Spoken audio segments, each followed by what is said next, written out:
Today we are joined by Mark Buller, Managing Director, to discuss Weba Chutes. Could you explain how custom engineering transfer point solutions based on material assessments and operating conditions can impact the performance of transfer chutes?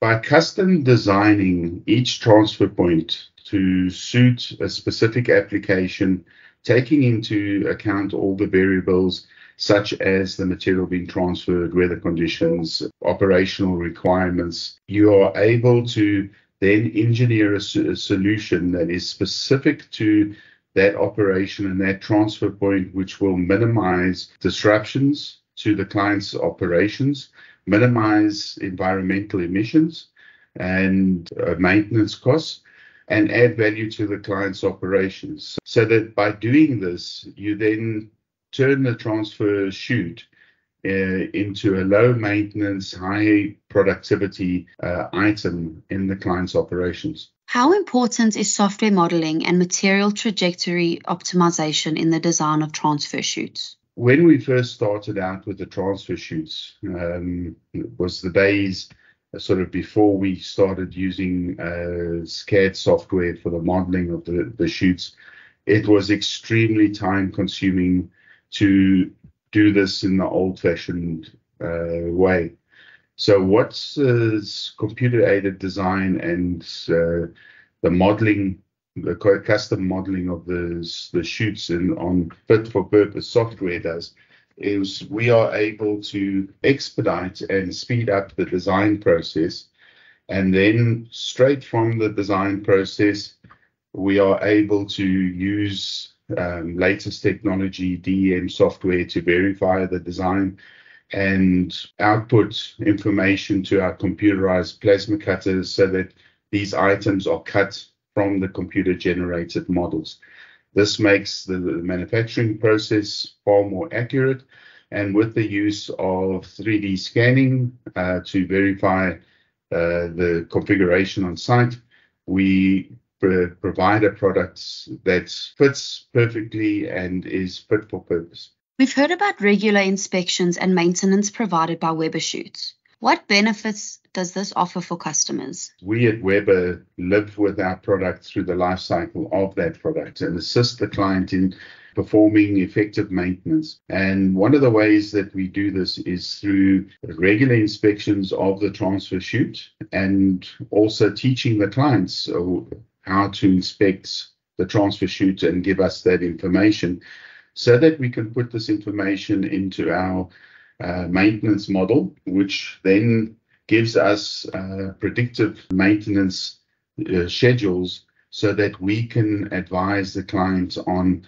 when and how maintenance is required within the transfer chute. This ensures that the transfer chute is maintained in a condition that it will continue to perform as designed, and obviously also extend the life of the product and avoid further damage. In designing transfer chutes, what are the key considerations to ensure efficient and reliable material flow? Well, the key considerations is obviously the type of material and the condition of that material, also the throughput, the speed, the tonnage throughput required, and then the configuration of the transfer point. This is one of the biggest issues we often have, is that these transfer points were configured by the designers of the plant, and often the chute being neglected or an afterthought, there was very little thought given to the proper configuration of transfer points. So often when we come to a retrofit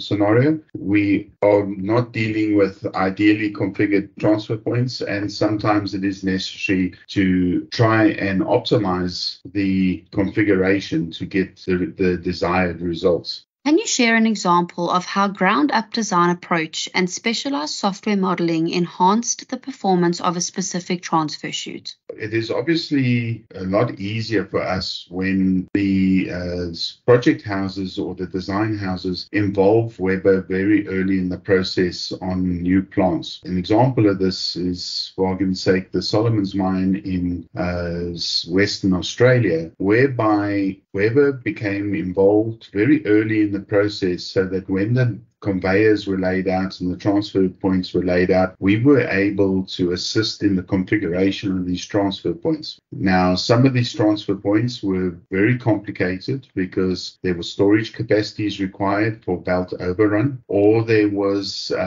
shut-off arrangements required to divert the material at very high speeds. So by us getting involved very early in the process and getting the configuration of the transfer points to an optimal condition, we were able to cater for these extreme requirements, and the chutes have been performing very well in the 10 years that they've been installed. How does a focus on detailed knowledge of transfer points and chutes during the planning stage impact the efficiency and results of a project? At Weba, we do things a little differently in that our design and drafting teams and engineering teams are very hands-on in the projects that are executed. And if and when we do run into any issues related to designs done, these are not rectified by field teams, but the design team and engineering team is directly involved in this. This means that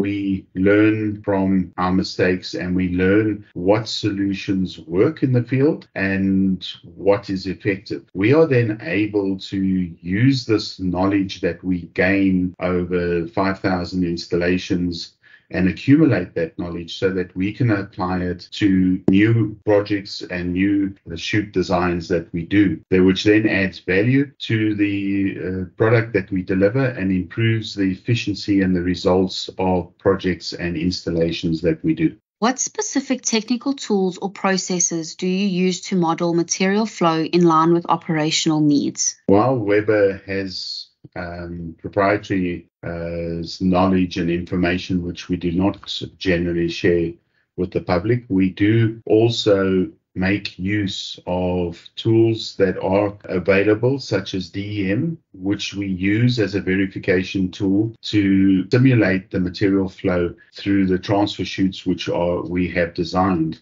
using the continuum methods. We take the opportunity to use all available best fit for purpose technology and software to ensure that the product that we supply to the client has not only been designed with our extensive knowledge and design processes, but has also been verified to the best of our ability to ensure that the product the client gets works first time, every time. Could you share a success story or case study that demonstrates the impact of your specialized engineering in solving a customer's material transfer challenge? While Weba has a lot of success stories, one of the things that is very difficult to simulate using software is actual dust generation within a transfer chute. Over the years, we have developed in-house various design methods that we follow when dust is of one of the client's primary concerns. An example of this is the Laramie power plant in Wyoming, where they were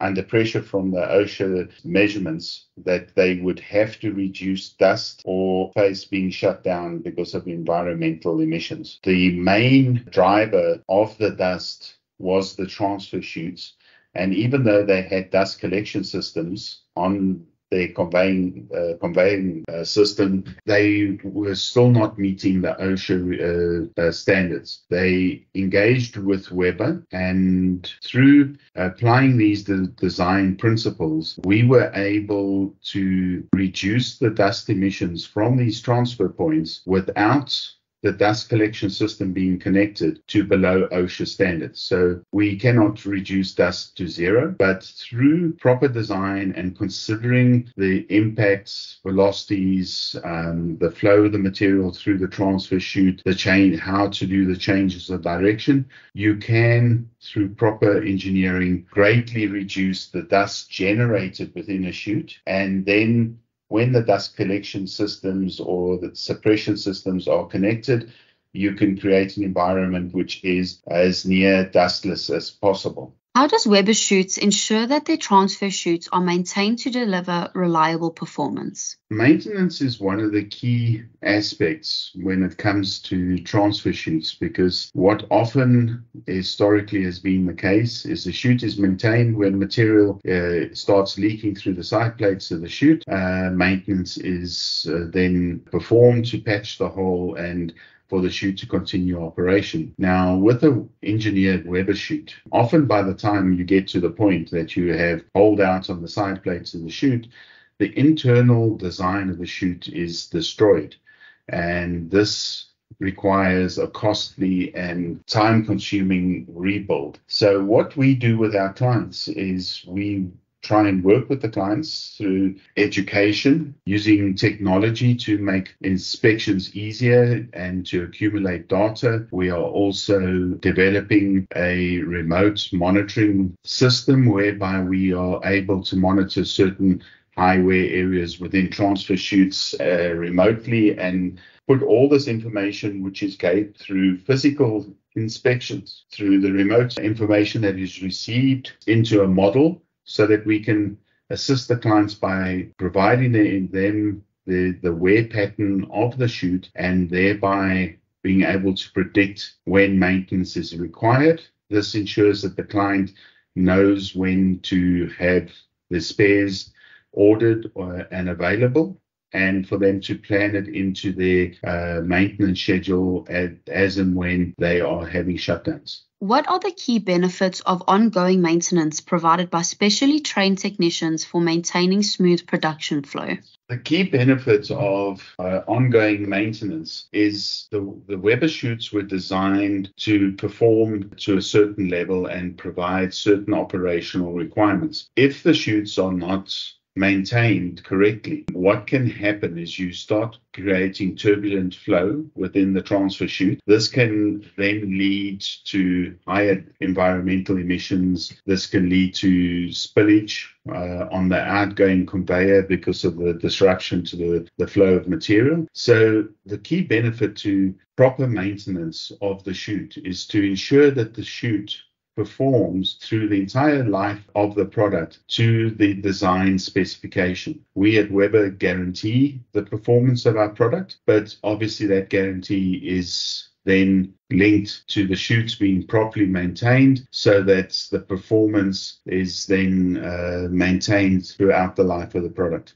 Can you provide an example of a situation where regular maintenance played a crucial role in avoiding operational disruptions? We do have an example of a client who procured Weba chutes as part of the Greenfields project when they developed a new mine, and they then undertook maintenance on their own with us providing support and teaching. Unfortunately, for cost-saving measures, our people that we had on site that were assisting them with the maintenance they decided to use a general contractor to do this maintenance. And within 2 years, the plant availability had dropped from being in the high 90% range to the mid 80% range. This loss of production literally cost millions and millions and millions of dollars and rands. They then brought back the OEM service providers onto site, and we were able to come back onto site, and it took us about 6 months to get the transfer chutes back to original condition so that they could perform as per design. And we are happy to report that since then they have had no unplanned shuts related to the maintenance of the chutes, and that all chute maintenance is done in strict planning and within the shuts periods provided by the client. This obviously adds value to the client's operation, as there is no loss of production events that occur. You mentioned that poorly positioned or inadequately designed chutes can lead to major operational problems.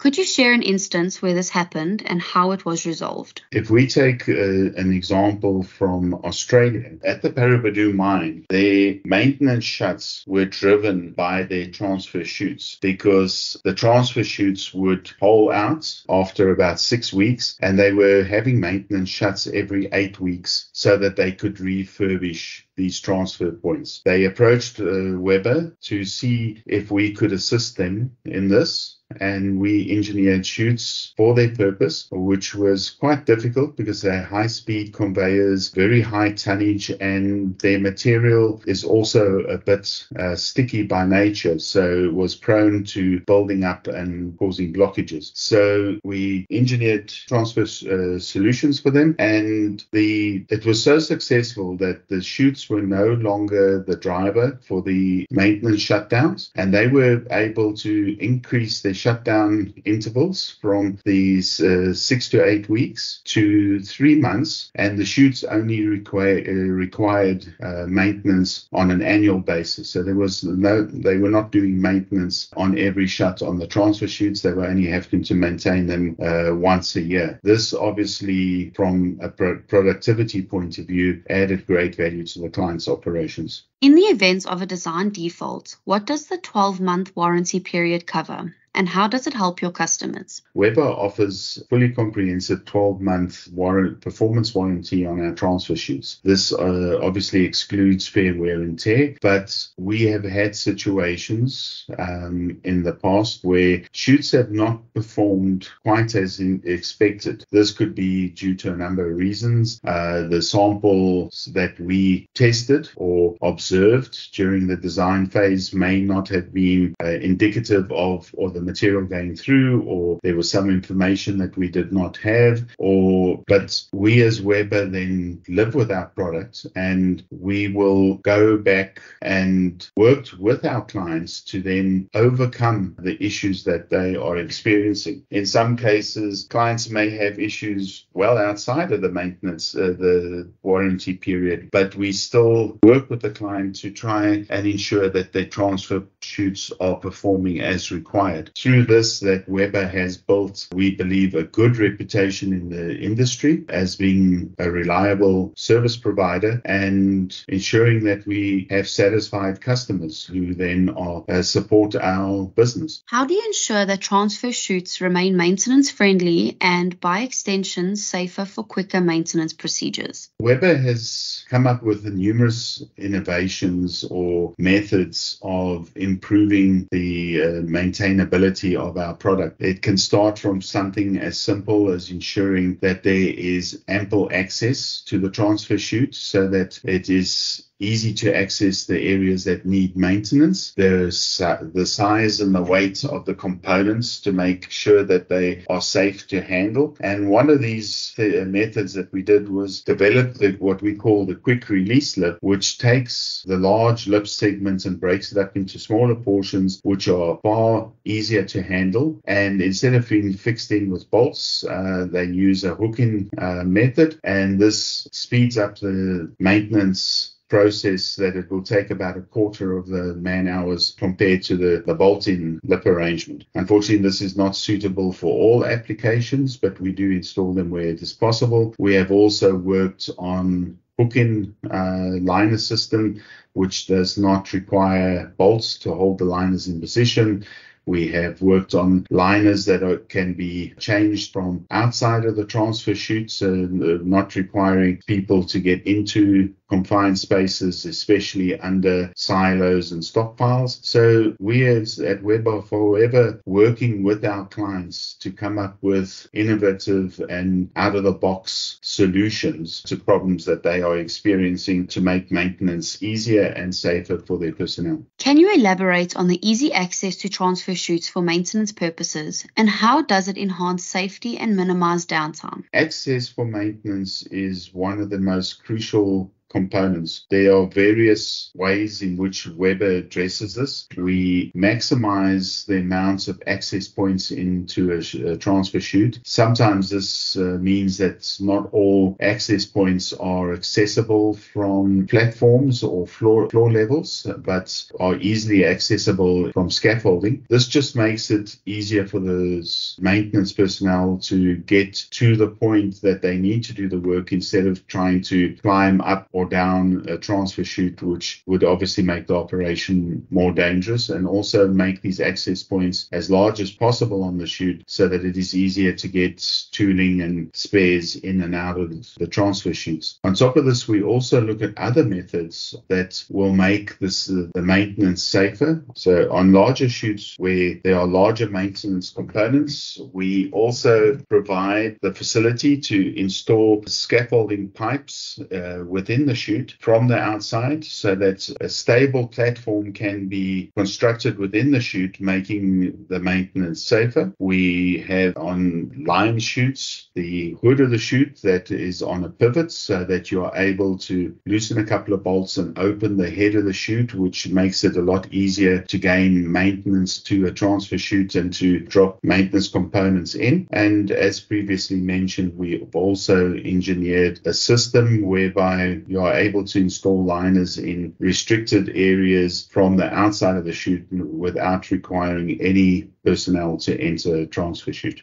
Weba guarantees a range of operational advantages for their chutes. How does this guarantee contribute to the long-term performance and value for your customers? Well, the Weba guarantees that we offer dependent on the configuration and the type of chute, but these guarantees, we think, give the client the peace of mind to know that we as Weba will stand beside them through the lifespan of the chute and ensure that the chute is fit for purpose and that it suits the operational requirements that they have, while giving them as many of the other benefits as possible. So what this does is it is our commitment to our customers that we are partners with them in ensuring that their operations are successful. Thank you so much for your time, Mark. In summary, Weba Chutes is not just a company, but a beacon of environmental, social, and governance responsibility. Their dedication to sustainability leaves an indelible mark, setting a standard that others can aspire to follow.